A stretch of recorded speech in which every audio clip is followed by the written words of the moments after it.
केबे हेले भी ताहा प्राप्त होई परिबो नाही ना काहीकि ना से ए जन्मर प्राप्य नुहे ताहा होची कृपार्जित कर्म फल कृपार्जित कर्म फले जाति मु देउ खाई बळे आपण जेते पाठ पढे पिलाटी को जेते मनुष्य करिया पई चाहि जेते ट्यूशन जोगाड़ करि देले भी मध्य जीरो जीरो आउ जेते अभाव थाउ घरे लाइन न थाउ से चुली आलुआरे एमती थरिए देखै कि पाठ पढि देबो से होची हीरो ता बापा टली टाणुथिबो से हीरो आ बापा कलेक्टर हेले भी ये जीरो काहे कि ना ता होची पूर्व प्रारब्धरु हमको प्राप्त होई थाए मु कला हेबी कि धळा हेबी मोर परमायु केते रहिबो आमे जोटी जन्म हबा हम पिता माता को आर्थिक स्थिति किमितिका रहिबो हमर जमीबाड़ी केते थिबो हमको केते शिक्षा अर्जन करि परिबी हमर स्मरण शक्ति केते ए समस्त जिनिस आसी पूर्व प्रारब्धरु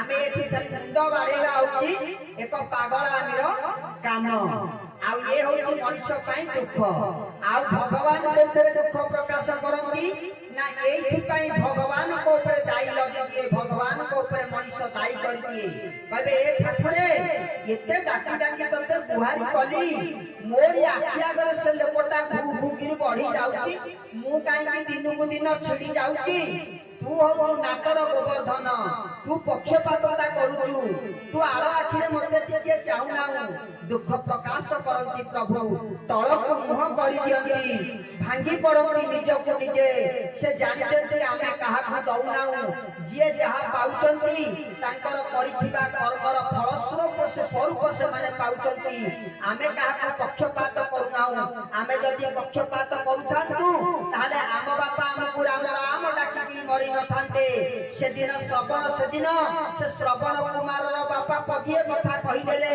कहले तू भी मध्य तो खोजी खोजी का देह त्याग करिवु सेदिन आम बापा भी मध्य तार शिकार हेले आमे जदी पक्षपात करूथांतु आम बापा को आमे उद्धार कर देथांतु आम बापा को आमे उद्धार कर देथांतु आमे आमको भी मध्य पक्षपात करिनाउ सेदिन लुचि किटिके सर मारी देथिलु बेली की कहलु बड़ी जुगले आमे हाथ काटी देबु सेदिन बाली आमे बाली की मारिथिलु बेली की ता पुओ को कथा देलु तू मते तीर मारी मारिबु ताकू भी आमे ग्रहण करिलेलु आमे उचित अनुचित विचार करबा को जाई आमे केबे हेले पक्षपात करूना आमे तो आम निज को छाड़ी नाउ समस्ते कर्म रे बंधा तेणु हे भाई माने हे मां माने आमे जदी कौनसी कारण प्रभु को एई प्रकार दोषारोप नदी दउ तुमरी पाई हमरे दुर्दिन तुमरी पाई हमरे मूर्खता तुमरी पाई आमे रोग भोग करूछु ताले प्रभु भांगी पड़ती मन बहुत दुख हुए कहबे देखो करूची किए कहूची काहाकू निजे करी निजे पूर्व जन्म रे से कार्य करी ना नाही कि जेते बेले लोकटी माने ब्रह्मांडर साई करतंती वैकुंठपुर रे जोगाड़ करतंती भारु भार जोगाड़ चलीची मां आसी पचारिले कहले स्वामी ए भारदा को कुआडे जीवो ना ओ हेई से कुबेर घर को जीवो ना धिक तम भगवान रे ता घर द्वार बोझेई एइची प्रसाद उपरे प्रसाद से ता ना कुबेर उड़ी तारी घर को पहुंच ए गोटा लोकटा को देखिलो ता कतरे वस्त्र नाही से लज्जा आवरण करिवा पई गोटा कदली पत्र को आनी के आगे रे बांधी की ता पाटू काकू बांधी देछि तुमको खराब लागु नाही जा को अनै जा आखि बुझी दे जा तुमको देखाउ ना कोठी लक्ष्मी ना ओ हे देखो से लोकटा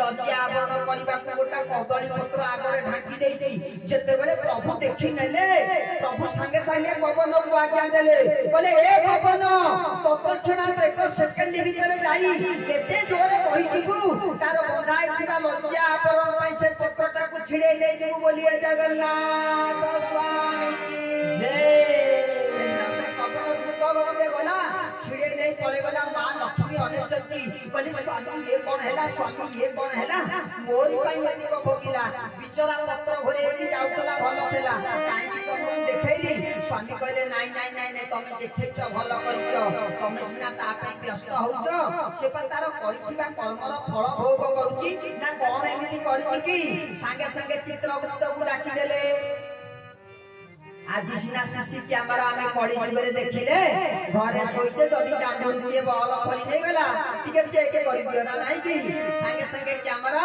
সাঙ্গে সাঙ্গে লোড হই আছে ডাউনলোড বাহার করে দেলা এই ভাই আসি কি চোরি করতলা বল আচ্ছা সিসি ক্যামেরা কোন আগুন থেলা কি আগুন থিলা সত্য যুগরে সিসি ক্যামেরা থিলা তৃতীয়া যুগরে থিলা দ্বাপর যুগরে থিলা কলি যুগরে ଅଛି আসন্তা ভবিষ্যৎ অনন্ত পুনি যদি চক্রবর্তী ক্রিয়ারে যুগ চালে সিসি ক্যামেরা থিলে আউ অছন্তি সে ক্যামেরা না হচ্ছে চিত্রগুপ্ত অতি গুপ্তর রহিকি চিত্র উত্তোলন করি পারুথিবারু তার নাম চিত্রগুপ্ত তଳ তଳ সুতଳ পতଳା তଳ পাতাଳ মহিতଳ ভূতଳ যুଆଡେ যাଉଛନ୍ତି ଯାଆନ୍ତି ଭୂଲୋକ ଭୂବଲୋକ ସହଲୋକ ତପଲୋକ ଯୁଆଡେ ଯାଆନ୍ତୁ ଏ ଚାରି କାନ୍ଥ ଭିତରେ ଯାହା ହଉଛି ସେଇ ବସି ଚିତ୍ରଗୁପ୍ତ ତାର ଫଟୋ ଉତ୍ତୋଳନ କରିବା ସହିତ ସବୁ ଯାକ ରେକର୍ଡିଂ କରୁଛନ୍ତି ପ୍ରଭୁ ଜଗନ୍ନାଥ ସ୍ୱାମୀ ଡାକିଦେଲେ କହିଲେ ଚିତ୍ରଗୁପ୍ତ ଆ ଟେଲରଟା ଟିକେ ଦେଖେଇ ଦିଅ ମାଙ୍କୁ ମା ଭାରି ବିକଳ ହଉଛନ୍ତି ସେ ଲୋକଟା ଲଜ୍ଜାରେ ବୁଲୁଛି ବୋଲି ଯେତେବେଳେ ଟେଲର ଦେଖେଇ ଦେଲେ ମା ଦେଖିନେଲେ ତାର ପୂର୍ବ ଜନ୍ମରେ ସେ ଲୋକ କି ପ୍ରକାର ଭୁଲ କରିଛି କହିଲେ ସ୍ୱାମୀ ଚକ୍ର ପଠେଇକି ତା ବେକଟାକୁ ଛେଦି ଦିଅ ତା ବେକଟାକୁ ଛେଦି ଦିଅ ସାଙ୍ଗେ ସାଙ୍ଗେ ଜଗନ୍ନାଥ ସ୍ୱାମୀ କହିଲେ ତମେ କାନ୍ଦୁଥିଲ তার বস্ত্র নাই বলি কান্দুছিল তুমি কোন কହୁଛ তা গলাটা কাটিকি উড়াই দিও আরে মরি গলে তো সরি গলা যে মার গাইয়া ও তোর গাইয়া তাকু ফোগেইবি কৌথব মরিবি মরিবি কইবি তু বঞ্চিবি বঞ্চি বঞ্চি কি প্রত্যেক দিন মরুথিব প্রত্যেক দিন বঞ্চুথিব প্রত্যেক দিন মরুথিব প্রত্যেক দিন বঞ্চুথিব তাকু জন্ম জন্মান্তর এই প্রকার অবস্থারে নেইকি গলে তুমি লক্ষ্মী কো তাকু কেতে জন্ম লাগিব এই কথা শুনিবা পাই তেଣୁ ଇଏ ହଉଛି ଆମ ଅଦୃଶ୍ୟ ମାନର କଥା ବଳି ନା ନାହିଁ କି ତେଣୁ ଆମେ ବୁଝିପାରୁନାହୁଁ ବୋଲି ଆଜି ଆମକୁ ଟିକେ ସମସ୍ୟା ସୃଷ୍ଟି ହେଇଛି ବିଶେଷ କଥା ଆଚ୍ଛା ଆମେ ଯଦି ସେଇ ପ୍ରକାର ପରିସ୍ଥିତିରେ ପଡ଼ିଛେ ଆମେ ବି ଦିନେ ମଧ୍ୟ ଯଦି ସେଇ ପ୍ରକାର ଶିକାର ହବା ତାହେଲେ କଣ କରିବା ତା ପାଇଁ ଆଉ ବିକଳ୍ପ ନାହିଁ କହିଲେ କପାଳ ଲିଖନ କେ କରିବ ଆନ কপাଳରେ যা লেখা আছে তাকে কে অন্যথা করি পারিব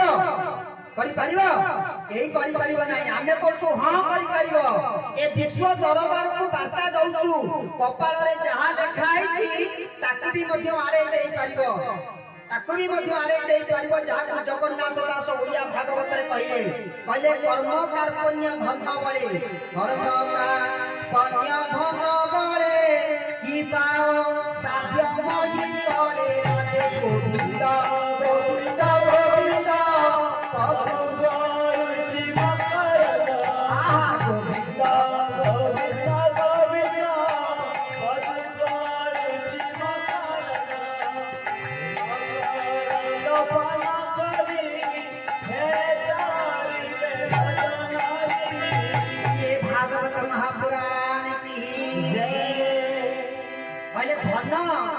কার্পণ্য সেবা বলে কিবা অসাধ্য মহি তলে যদি পয়সা আছে ঘর কোণ পুরা তো প্লট কিনিকি ঘর করদেবে না নাই কি যদি পয়সা আছে ধন ଆଉ କାର୍ପଣ୍ୟ କଣ ନା ଶରଣାପନ୍ନ ସେଠି ଧନ ଏଠି ଶରଣାପନ୍ନ କାର୍ପଣ୍ୟ ମାନେ ଶରଣାପନ୍ନ ଗୁରୁଙ୍କ ପାଖରେ ଶରଣାପନ୍ନ ହେଇଯିବା ପ୍ରଭୁ ଜଗନ୍ନାଥ ସ୍ୱାମୀଙ୍କ ପାଖରେ ଶରଣାପନ୍ନ ହେଇଯିବା ଜୀବନରେ ମାତ୍ର ଦୁଇଟି ଜାଗା ଅଛି ଯଦି ବିପଦରୁ ରକ୍ଷା ପାଇବା ଯଦି ଅଭାବରୁ ରକ୍ଷା ପାଇବା ଯଦି କାମନାରୁ ପୂର୍ତ୍ତି ପାଇବା ମାତ୍ର ଦୁଇଟି ଜାଗା ଅଛି ଜୀବନରେ ଯଦି କାନ୍ଦିବେ ଯାନ୍ତୁ ଗୁରୁଦ୍ୱାରରେ କାନ୍ଦିବେ ପ୍ରଥମ ନମ୍ବର ଏ ବିଶ୍ୱରେ ଆଉ ଏମିତି ଦ୍ୱାର ନାହିଁ ଯୋଉ ଦୁଆରେ କାନ୍ଦିଲେ ଆପଣଙ୍କର କାନ୍ଦିବା ପାଇଁ ପ୍ରାୟଶ୍ଚିତ ମିଳିବ ଗୋଟିଏ ହେଉଛି ଗୁରୁଦ୍ୱାର ଯୋଉଠି କାନ୍ଦିଲେ ଆପଣଙ୍କର କାନ୍ଦିବା ବାବଦକୁ ଉଦ୍ଦେଶ୍ୟରେ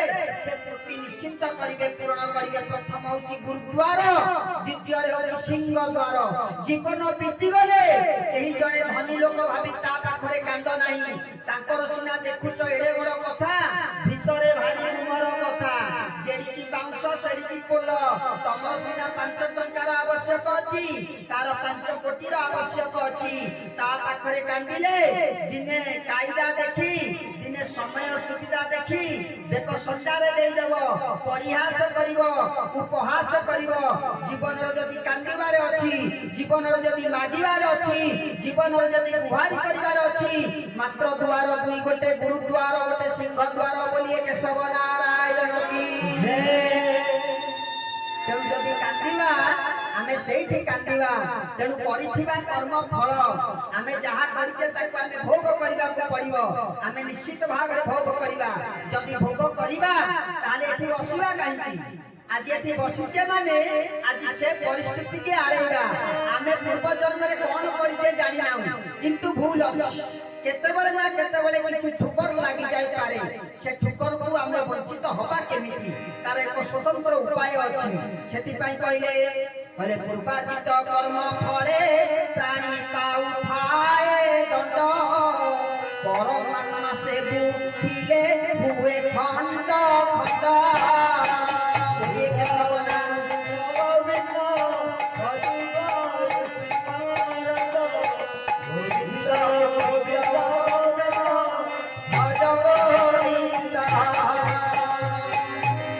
କହିଲେ ପୂର୍ବାର୍ଜିତ କର୍ମ ଫଳେ ପ୍ରାଣୀ ପାଉଥାଏ ଦଣ୍ଡ। ପୂର୍ବ ଜନ୍ମରେ ଯାହା ଯାହା କର୍ମ କରିଛି ତା ପ୍ରତିବଦଳରେ ସେ ଦଣ୍ଡ ପାଉଛି। ଆମେ ମନେ ମନେ ଭାବୁଛେ ଏଇ ଜନ୍ମରେ ଯାହା କରିବା ତା ଦଣ୍ଡ ମିଳିବ। ଯଦି ଏଇ ଜନ୍ମରେ ଆମେ ଯାହା କରିବା ଆମକୁ ଦଣ୍ଡ ମିଳିବ, ତାହେଲେ ମା ପେଟରୁ ଗୋଟେ ପିଲାଟିଏ ବାହାରିଲା, ତା ଗୋଡ଼ କାହିଁକି ପୋଲିଓ ହେଲା? ସେ ତ ଜନ୍ମ ହେଇନାହିଁ, ସେ ତ କୌଣସି କର୍ମ କରିନାହିଁ, ସେ ତ ଭୁଲ ଠିକ କଣ ଜାଣିନାହିଁ, ସେ ତ ମର୍ତ୍ତ୍ୟମଣ୍ଡଳକୁ ଆସିନଥିଲା।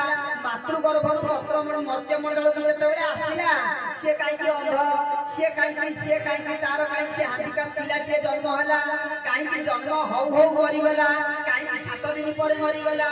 କାହିଁକି ଜନ୍ମ ହଉ ହଉ ତା ମା ପାଖରେ କ୍ଷୀର ନାହିଁ? ବାପା ଭାରି ଜୋର ଛାତି ବାଟେଇକି କହୁଛି ସେରେଲାକ୍ସ ନେଉଛି। ଆରେ ବୋକା, ସେରେଲାକ୍ସ ଲାକ୍ଟୋଜେନ କଥା ନୁହେଁ। ତୋ ପିଲାର ଖାଦ୍ୟ ଭଣ୍ଡାରକୁ ଭଗବାନ ଅଭିଶାପ ଦେଇ କମେଇ ଦେଇଛି ବୋଲି ତୁ ସେରେଲାକ୍ସ ଲାକ୍ଟୋଜେନ ନେଉଛୁ। ଆଉ ଗୋଟିଏ ମା ପାଖରେ ଏତେ ଭଣ୍ଡାରରେ କ୍ଷୀର ଦେଇଛି, ଖାଇ ଖାଇ ଖାଇ ଖାଇ କ୍ଷୀର ବହି ଯାଉଛି, ପଛକେ ପିଲା ଖାଇ ପାରୁନାହିଁ। ଆଉ ଗୋଟେ ପିଲା ତା ମା ସ୍ତନରୁ କ୍ଷୀର ନାହିଁ, ତା ବାପା ଆଣିକି କୃତ୍ରିମ ତିଆରି କ୍ଷୀରକୁ ଦିଆଯାଉଛି। ତେଣୁ ସେ ତ କୌଣସି କର୍ମ କରିନଥିଲା, ଏ ଦଣ୍ଡ ତାକୁ କାହିଁକି ଲାଗିଲା? ଏତିକିରୁ ଆମେ ଅନୁଭବ କରିବା, ଏତିକିରୁ ଆମେ ଅନୁଭବ କରିବା ଆମେ ଯାହା କିଛି ଭୋଗୁଛେ ତାହା ହେଉଛି ପୂର୍ବାର୍ଜିତ କର୍ମ ଫଳ। ଏତିକିରୁ ଆମେ ଅନୁଭବ କରିବା। ଯଦି ଆମେ ଦରିଦ୍ର ପରିବାରରେ ଜନ୍ମ ହୋଇଥିଲେ, କାହିଁକି ଦରିଦ୍ର ପରିବାରରେ ଜନ୍ମ ହେଲେ? କାହିଁକି ହେଲେ? ଏକାଥର ତ ଏମପିଙ୍କ ଘରେ ଜନ୍ମ ହୋଇଥାନ୍ତେ, ହେଲିକପ୍ଟରରେ ବସିକି ବୁଲିଥାନ୍ତେ। ଅସୁବିଧା କଣ ହେଲା? ନା ତାହା ହେଉଛି ପୂର୍ବ ଜନ୍ମ। କୋଉ ଜାତିରେ ଜନ୍ମ ହେବି ତାହା ହେଉଛି ପୂର୍ବ ଜନ୍ମର କର୍ମ। କୋଉ ରଙ୍ଗ ମୋର ଆସିବ ତାହା ହେଉଛି ପୂର୍ବ ଜନ୍ମର କର୍ମ। ଆମକୁ କେମିତିଆ ପତ୍ନୀ ମିଳିବ, ଆଉ ପତ୍ନୀକି କେମିତିଆ ପତି ମିଳିବ ତାହା ହେଉଛି ପୂର୍ବ ଜନ୍ମର କର୍ମ। ତେଣୁ ସବୁ ଜିନିଷ, କେତେ ଅର୍ଥ, କେତେ ବିଦ୍ୟା, କେତେ ବୈଭବ ଆସିବ, ତା ସମସ୍ତ ଜିନିଷ ପୂର୍ବ ଜନ୍ମରୁ ଆସିଛି। ଆଉ ନାହିଁ ନାହିଁ ବୋଲି ମୁଣ୍ଡ ବାଡେଇ ଦବାଟା ଏକ ପ୍ରକାର ପାଗଳାମି ହବ, ରାଞ୍ଚି ପଳେଇ ଯିବା ବରଂ ଭଲ। ଆଉ ନିଜେ ମରିଯାଅ ପଛକେ, ବିନା ଦୋଷରେ କାହାକୁ ଆଙ୍ଗୁଠି ନିକ୍ଷେପ କରିକି ଦିଅ ନାହିଁ। ଆଉ ଯଦି ସେଥିରୁ ବଞ୍ଚିବା ପାଇଁ ବାଟ, ଗୋଟିଏ ମାତ୍ର ବାଟ ଅଛି। ଯଦି ପୂର୍ବାର୍ଜିତ କର୍ମ ଫଳ ଆମେ ଭୋଗ କରୁଛୁ, ସେଥିରୁ ବଞ୍ଚିବା କେମିତି? ସେଥିପାଇଁ କହିଲେ ପୂର୍ବାର୍ଜିତ କର୍ମ ଫଳେ ପ୍ରାଣୀ ପାଉଥାଏ ଦଣ୍ଡ, ପରମାତ୍ମା ସେ ବୁଝିଲେ ହୁଏ ଖଣ୍ଡ ଖଣ୍ଡ। ତାହେଲେ ଏ କେମିତିକା କଥା? ନା ଆମର ଗୋଟେ ପୂର୍ବାର୍ଜିତ କର୍ମ ଫଳ ଅଛି। ଆଜି ମଝି ରଜ ଦିନ ଆମେ ଆସୁଛୁ ଏଠିକି ସତ୍ସଙ୍ଗ କରିବା ପାଇଁ। ଆମର ପୂର୍ବରୁ ଗୋଟେ ବିରାଟ ବଡ଼ ତ୍ରୁଟିଟିଏ ଅଛି। ବିଧାତା ଖଞ୍ଜିଛନ୍ତି ଆଜି ଆକୁ ଗାଡ଼ି ଆକ୍ସିଡେଣ୍ଟ ହବ। ଯେତେବେଳେ ଆମେ ପୁଅ ଝିଅର ବାହାଘର କରୁଛେ, କୋଉ ଦିନ ସ୍ୱୀକାର, କୋଉ ଦିନ ନିର୍ବନ୍ଧ, କୋଉ ଦିନ ବିଭାଘର ତିଥି ଧରା ହେଇଛି ଏବଂ ତାପରେ ସମୟ ଧରା ହେଇଛି। ଆଜି ବରାଗମନ କେତେ, ବର ଘରୁ ବାହାରିବ କେତେବେଳେ?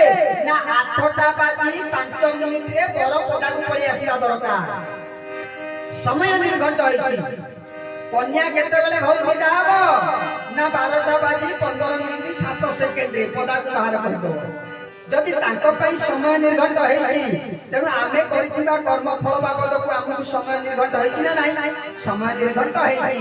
ଆଜି ଆମେ ଆସିଲା ବେଳେ 4ଟା ବାଜି 15 ମିନିଟ୍ 7 ସେକେଣ୍ଡରେ ହଳଦିଆଗୋଡ଼ା ବଜାରରେ ମତେ ଆକ୍ସିଡେଣ୍ଟ ହବ ବୋଲିକି ଭଗବାନ ବସିକି ବ୍ରହ୍ମା ବିଷ୍ଣୁ ମହେଶ୍ୱର ବସିଛନ୍ତି, ଚିତ୍ରଗୁପ୍ତ ବସିଛନ୍ତି, ସମସ୍ତେ ବସିକି ଗୋଟେ ଯୋଜନା କରିଛନ୍ତି। ଆଜି ପ୍ରଫୁଲ୍ଲ ଯାଉଛି, ସେ ବଟିରା ଶାଖାରେ ସତସଙ୍ଗ ହବ, ତାର ପୂର୍ବ ଜନ୍ମର କର୍ମଫଳ ଅଛି। ଆଜି ହଳଦିଆଗୋଡ଼ାରେ ତାକୁ ଧକ୍କା ଲଗାହବ, ସେ ସେଇଠୁ ଶ୍ରୀରାମଗଞ୍ଜ ମେଡିକାଲ କଲେଜକୁ ଯିବ। ଯେତେବେଳେ କଲେଜକୁ ଯିବା ପାଇଁ ପ୍ରଭୁ ଯୋଜନା କରିଛନ୍ତି, ଏ ପଟରେ କଣ କରୁଛନ୍ତି ନା ଭାଇମାନେ ସବୁ ଅପେକ୍ଷା କରିଛନ୍ତି। 4ଟା ବାଜିଲାଣି, ପ୍ରବଚକ କେତେବେଳେ ଆସିବେ କି? କାହିଁକି ଏତେବେଳେ ଆଇଲେନି? କାହିଁକି ଏପର୍ଯ୍ୟନ୍ତ ଆସିଲେନି? ତାଙ୍କର ଏଇ ଯୋଉ ଭାବନାତ୍ମକ ଭାବ ଏ ବାୟୁମଣ୍ଡଳରେ ଆମ କତିକି ଯିବା ଆସିବା କରୁଛି ଆମ ଅଜ୍ଞାତ ସାରରେ, ତାହା କେମିତି ଅନୁମାନ କରିହେବ? ଯଦି କାହାର ପିଲାମାନେ କୋଉଠି ଦୂରରେ ଥିବେ, ଯଦି ପରିବାରରେ ବାପାଙ୍କର ଦେହାନ୍ତ ହେଇଯାଏ, ମାଙ୍କର ଦେହାନ୍ତ ହେଇଯାଏ, କୌଣସି ବିଶୃଙ୍ଖଳା ପରିସ୍ଥିତି ସୃଷ୍ଟି ହୁଏ, ତାକୁ ଛୁଟୁକ ଦେଖାଏ, ତାକୁ ଅବାଗିଆ ଅବାଗିଆ ଲାଗେ, ଖାଇବା ପିଇବାକୁ ଇଚ୍ଛା ହୁଏ ନା, ନିଦ ଲାଗେ ନା, ପାଠ ପଢିବାକୁ ମନ ଲାଗେ ନା, ସର୍ଭିସକୁ ଯିବାକୁ ଇଚ୍ଛା ହୁଏ ନା। ମନେ ମନେ ଭାବେ ଏମିତି କାହିଁକି ଲାଗୁଛି, ଏମିତି କାହିଁକି ଲାଗୁଛି? ସେତେବେଳେ ତ ଟେଲିଫୋନ ନଥିଲା ନା, ତେଣୁ ଯେତେବେଳେ ଚିଠିଟା ଯାଇକି ପହଞ୍ଚିଯାଏ, ତୁ ତୁରନ୍ତ ଆସିକି ପହଞ୍ଚିବୁ। ଆଜିକୁ 3 ଦିନ ହେଲାଣି ତୋ ବାପା ଚାଲିଗଲେଣି। ସେଇ ସକାଶେ ମତେ ଛୁଟୁକ ଦେଖାଉଥିଲା, ମତେ ଅବାଗିଆ ଅବାଗିଆ ଲାଗୁଥିଲା। ତେଣୁ ଏଇ ଅବାଗିଆ ଲାଗୁଥିଲା କାହିଁକି ଲାଗୁଥିଲା ବୋଲିକି ତାଙ୍କ ପାଖରେ ସେ ଦିବ୍ୟ ଚେତନା ନାହିଁ ବୋଲିକି ସେମାନେ ଜାଣିପାରୁନାହାନ୍ତି। କିନ୍ତୁ ଯୋଗୀ ମୁନି ଋଷିମାନଙ୍କ ପାଖରେ ଯଦି ଏଇ ପ୍ରକାରର ଅନୁଭବ ସତା ଆସେ, ସେ ଅଚାନକ ଦୃଷ୍ଟି ନିକ୍ଷେପ କରିବେ, କାହିଁକି ଏମିତି ଗୋଟେ ଭାବନା ସୃଷ୍ଟି ହଉଛି। ଜାଣିନେବେ ଏ ଜାଗାରେ ଏଇଆ ହେଇଗଲା, ଜାଣିନେବେ ଏ ଜାଗାରେ ଲୋକମାନଙ୍କର ଏମିତିକା କ୍ଷତି ହେଇଗଲା, ଜାଣିନେବେ ପରିବାରରେ ଏମିତିକା ପରିସ୍ଥିତି ସୃଷ୍ଟି ହେଇଗଲା। ତାଙ୍କ କତିରେ ଦିବ୍ୟ ଚେତନା ଅଛି ଏବଂ ସେମାନେ ହଉଛନ୍ତି ଦିବ୍ୟ ଦ୍ରଷ୍ଟା। ଆମ କତିରେ ସେତିକି ନାହିଁ ବୋଲି ଆମ କତିରେ ବାର୍ତ୍ତା ପହଞ୍ଚୁଛି ସତ, ଆମେ କିନ୍ତୁ ଅନୁଭବ କରିପାରୁନାହୁଁ, ଅନୁଭବ କରିପାରୁନାହୁଁ। ଯେତେବେଳେ ଏ ଭାଇମାନେ ଯାଉଛନ୍ତି, ଆଜି ଆସ ଯିବା, ପ୍ରଫୁଲ୍ଲ ଭାଇ ଆସିବେ, ଆଜି ପ୍ରବଚନ ହବ, ବଢିଆ ମାହୋଲ ଚାଲିବ, ବଢିଆ ଲାଗିବ, ସମସ୍ତେ ବାହାରିଛନ୍ତି। ଆମେ ଆସିଲା ବେଳକୁ ହଳଦିଆଗୋଡ଼ାରେ ଯେତେବେଳେ ଆକ୍ସିଡେଣ୍ଟ ପାଇଁ ଗାଡି ଆଉଛି, ଆମ କତିକି ସମସ୍ତଙ୍କର ଭାବନାର ସୋଲ ମାନେ ଯାଉଛନ୍ତି। ନାରଦ କହିଲେ, ପ୍ରଭୁ ନା କଣ ହେଲା? ନା ଆକୁ ତ ଗାଡି ଧକ୍କା କରେଇବା, ନା ହଁ, ନା ଆ କତିକି କଣ ଏତେ ଗୁଡିଏ ଜୀବାତ୍ମା ଆସୁଛନ୍ତି, ନା ଏମାନେ କିଏ, ନା ଅମକ ଜାଗାରେ ଗୋଟେ ସତସଙ୍ଗ ବ୍ୟବସ୍ଥା ହେଇଛି, ନା ସେ ସେଠିକି କାହିଁକି ଯାଉଛନ୍ତି, ନା ପ୍ରବଚକ ଭାବରେ ଯାଉଛନ୍ତି। ଆଚ୍ଛା, ପ୍ରବଚକ ଯଦି ମରିଯିବେ ତାଙ୍କ ସତସଙ୍ଗ ତ ବନ୍ଦ ରହିବ, ତାହେଲେ କଣ କରିବା? ନା ଆଉ ଗୋଟେ ପ୍ରବଚକ ଯୋଗାଡ଼ କର। ଦେଖ ତା ଡିକ୍ସନାରୀ, ଯଦି ଆଜି ସେ ସେଥିରେ ଅପଦସ୍ଥ ହବାରେ ଅଛି, ଆଜି ଯଦି ସେଥିରେ ନିବୃତ୍ତ ରହିଲେ ଆଜି ବଞ୍ଚିତ ହବ, ତାର ପ୍ରବଚନ ହେଇପାରିବନି, ଲୋକମାନଙ୍କୁ ଡାକିଛି ସେ ଅପଦସ୍ଥ ହବ, ତାହେଲେ ତାକୁ ଧକ୍କା ଲଗେଇବା। ଯଦି ନ ହବ ତା ପାଇଁ ବିଚାର କରିବା। ଏ ଭାଇଙ୍କର ରେକର୍ଡ ଖେଳା ହେଲା, ଦେଖିଲେ ଆଙ୍କର ସ୍ୱୀକୃତ କର୍ମଫଳ ବହୁତ ବହୁତ ସାକାରାତ୍ମକ ଭାବ ଅଛି, ବହୁତ ଯୁକ୍ତାତ୍ମକ ଭାବ ଅଛି। ଚିତ୍ରକୃତ କହିଲେ କହିଲେ ନା ନା ନା ନା ନା, ତାର ପ୍ରବଚନ ଚାଲିବ ନା। ଯଦି ପ୍ରବଚନ ଚାଲିବ, ଏ ପ୍ରବଚକକୁ ମାରିଦେବା, ପ୍ରବଚକ ଆଣିବା କୋଉଠୁ? ଲଗା ବିପିନ ଭାଇ ଗଲି ନା, ବିପିନ ଭାଇ ଏଠି ନାହିଁ, ସେ ପଳେଇ ଗଲେ ସମ୍ବଲପୁର। ଲଗା ସୁନୀଲ ବାବା କତିକି, ସୁନୀଲ ବାବା ପୁରୀରେ, ଲଗା ଆଉ କାହା କତିକି, କେହି ଏତେ ସହସାକୁ ଆସିପାରିବେ ନାହିଁ। କହିଲେ ପ୍ରଫୁଲ୍ଲ ସିନା ଭୁଲ କରିଛି, ତାକୁ ମାରିଦେବ, ସେ ଭାଇ କଣ ଭୁଲ କରିଛି, ତା ପ୍ରବଚନ ବନ୍ଦ ହବ, ତା ଘରକୁ ଅନେକ ଲୋକ ଆସି କାହିଁ ଦୁଃଖରେ ଫେରିକି ଯିବେ। ନାଇଁ, ଏଥରକ ତାହେଲେ ଛାଡ଼ିଦବା। ସେଠୁ ଗାଡି ଆସିବ ଯେ ଏମିତି କଡରେ ଘଷି ହେଇ ପଡିବ, ଛିଟିକିରି ପଡିବି, ଦୌଡ଼ି ଆସିଲେ ଦୋକାନୀ ଭାଇ ମାନେ, ଆହା ଲୋକଟା ବୋଧେ ଚାଲିଗଲା। ଦୌଡ଼ିଆ ଯାକ ଭାଇ ଭାଇ, ନାଇଁ ନାଇଁ ଭାଇ, କିଛି ହେଇନି, କିଛି ହେଇନି, ମୋର କିଛି ନା, ଧନ୍ୟ କହିବ। ଆମେ ଭାବିଦେଲୁ ନିଜର ପ୍ରାଣ ଚାଲିଗଲା, ଅଳପକରେ ତମେ ବଞ୍ଚିଗଲ। ସେ ଯୋଉ ଅଳପକରେ ବଞ୍ଚିଗଲ, ତାର ମାନେ କେତେ? ନା 100କୁ 100 ଦଣ୍ଡ ଆସିଥିଲା। ଏକାଥରେ ଝାଡା, ଏକାଥରେ ବାନ୍ତି, ଏକାଥରେ ଜର। ପ୍ରଭୁ ଟିକେ କୃପା କରିଦେଲେ, ଆଉ କାହାର ଦୟାରେ, ଆଉ କାହାର ଧନରେ ଆମେ ଟିକେ ବଞ୍ଚିଗଲୁ। ତେଣୁ ପଳେଇ ଆଇଲୁ। ଆମର ଯୋଉ ଦଣ୍ଡ ଥିଲା 100କୁ 100, ତା ଦେହରୁ 30 ଫେଣା ହେଇଗଲା, ଆଉ ରହିଲା 70। ପୁଣି କେତେବେଳେ ପ୍ରଭୁ ଦୟା କଲେ 10 କରିବେ, ଆଉ କେତେବେଳେ 20 30 କରି ଧୀରେ ଧୀରେ ଧୀରେ ଧୀରେ ଧୀରେ ଧୀରେ ତାକୁ ନେଇ ଚାଲିଯିବେ। ତେଣୁ ସେଥିରୁ ରକ୍ଷା ପାଇବା ପାଇଁ ଆମେ କଣ କରିବାକୁ ପଡିବ? ପ୍ରତ୍ୟେକ ଦିନ ଗୋଟେ ଲୋକ ରାତିରେ ଗଲେ ତା ବାପା ମାଙ୍କର ଗୋଡ ମୋଡି କିଏ ଯେ ଗୋଡ଼ ମୋଡ଼ା ଖାଇଛି ତାକୁ ଜମା ନିଦ ହବନି ସେ ବାପା ଖାଲି ଖଟରେ ଏପଟ ସେପଟ ହଉଛନ୍ତି ମୋ ପୁଅ ଆଇଲେ କେତେବେଳେ ଗୋଡ଼ ମୋଡ଼ିଦବ ଦେଖିଲା ପୁଅର ସେଦିନ କାଳ ଦର୍ଶନ ଅଛି ବାଟରେ ଭୋଜି ଖାଇକି ଆଇଲା ବେଳେ ବାଡ଼ କରରେ ପରିସ୍ରା କରୁଥିଲା ବେଳେ ତାକୁ ସାପ ଦର୍ଶନ କରିବ ସେଠି ଯେତେବେଳେ ଦର୍ଶନ କରିବାକୁ ପ୍ରଭୁ ସବୁ ଯୋଗାଡ଼ କରିଛନ୍ତି ତିଥି ବାର ଗ୍ରହ ନକ୍ଷତ୍ରକୁ ଦେଖି ସମୟ ନିର୍ଘଣ୍ଟ କରି ତାକୁ ଜଗେଇ ଦେଇଛନ୍ତି ତା କଣ୍ଠରେ ବିଜେ ହେଇକି କହିଛନ୍ତି ଏଇ ଜାଗାଟା ଅନ୍ଧାରୁଆ ଏଇଠିକି ପଳିଆ ପରିସ୍ରା କରିବା ପାଇଁ ଯେତେବେଳେ ଯାଇଛି ବିରାଟ ବଡ଼ ନାଗ ସାପଟାକୁ ସେଠି ଶୁଆଇ ଦେଇଛନ୍ତି ସେ ଚୋଟ ମାରିବ ବୋଲିକିରି ଯେତେବେଳେ ଚୋଟ ମାରିବାକୁ ଯାଉଛି ଜଣେ କହିଲେ ଭଗବାନଙ୍କୁ କହିଲେ ପ୍ରଭୁ ରହିଯା ନା କଣ ହେଲା ନା ତା କଥା ଗୋଟା କିଏ ଭାବିଲାଣି ନା କିଏ ଗୋଟା କଣ ବ୍ୟସ୍ତ ହଉଛି ଜମା ଶୋଇପାରୁନି ଇରେ ସେ କିଏ ନା ଦେଖିଲା ତା ବାପା କହିଲେ ପ୍ରଭୁ ତା ବାପା ବ୍ୟସ୍ତ ହଉଛି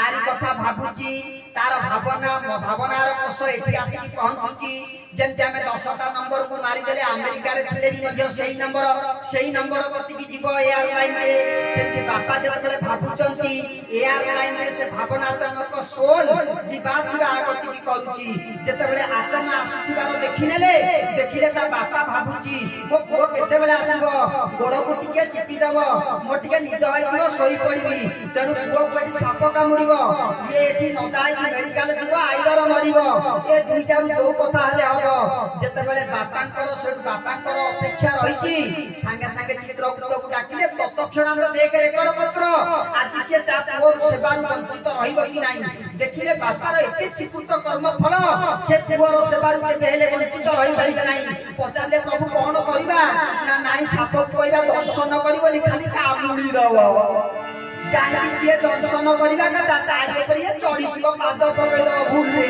से गुडे हे के कामुडी दबो इलो बौलो को छाती दबो जे से जाई के पड़िबो 10 हाथ दूर रे तेनु साप छोट माइले मनीष मरे साप कामुडीले मरे ना साप जतबे दर्शन करिवो तार विपरीत स्ट्रोक रे विषटा जाए तेनु साप कामुडा को कामुडा हबो किंतु से लोकटा मरि पारिबो नाही ना काईकी ना परमात्मा सेवा करूथिले खंड खंड सब हे जाए पूर्वाजित कर्म फले प्राणी पाउठाए दंड परमात्मा से बुझिले हुए खंड खंड बाजार रे सोइथिबा कुकुर माने आपण राती रे गला बेले दैनिक ताकू रुटी पटे अधे दियंती से जगी की छक मुंडे रे सोइथिबे से भाई केते बेले आसीबो ता पछे पछे आमे जीवु ता खाइबारु गोटे पटे रुटी दिए दबो टिकिए जाउची अनौचनी खड़ के हेला आइले ना कोन टिकिए जाउचनी मोटरसाइकल संगेला एही मोटरसाइकल बोदे देखिले नाही अनौचनी केते बेले आसीबे अनौचनी केते आसीबे जाउछो कि 8 किलोमीटर गोटे जगह रे धक्का हो जेतले धक्का बा पई साडू गाड़ी आउची एपटरे कुकुर मानकर सोल जीवा आसीबा करूची नारद देखिले कहले प्रभु कुकुर मानकर सोल आउची ना काहे की ना ए लोक प्रत्येक दिन ताकू खाइबा दिए आज बाटेर अपेक्षा करजनी केते बेला आसीला हमकु दबो ना कुकुर मानकर रेकर्ड खेलाओ जेतेबेले कुकुर मानकर रेकर्ड खेलेले देखिले कुकुर माने आज खाद्य रु वंचित रहिबे नाही आज खाद्य खाइबा बाध्य आज से ताकू जेमिते खाद्य खाइबे ताकर सच्ची की पुण्य बल अछि ताकर पुण्य बल रे आम कते पैसा नथले भी आउ जनक पैसा रे जियो बाघर करि दबार तरीका अछि आम कते रे रक्त नथले भी आउ जनक रक्त आनि के आम भितरे मध्य पुरै दबार व्यवस्था अछि ठीक सही न्याय रे आम कते रे धर्म बल नथले भी मध्य से कुकुर रो धर्म बल रे आमे बंची जिबा बोलिए केशव नारायण की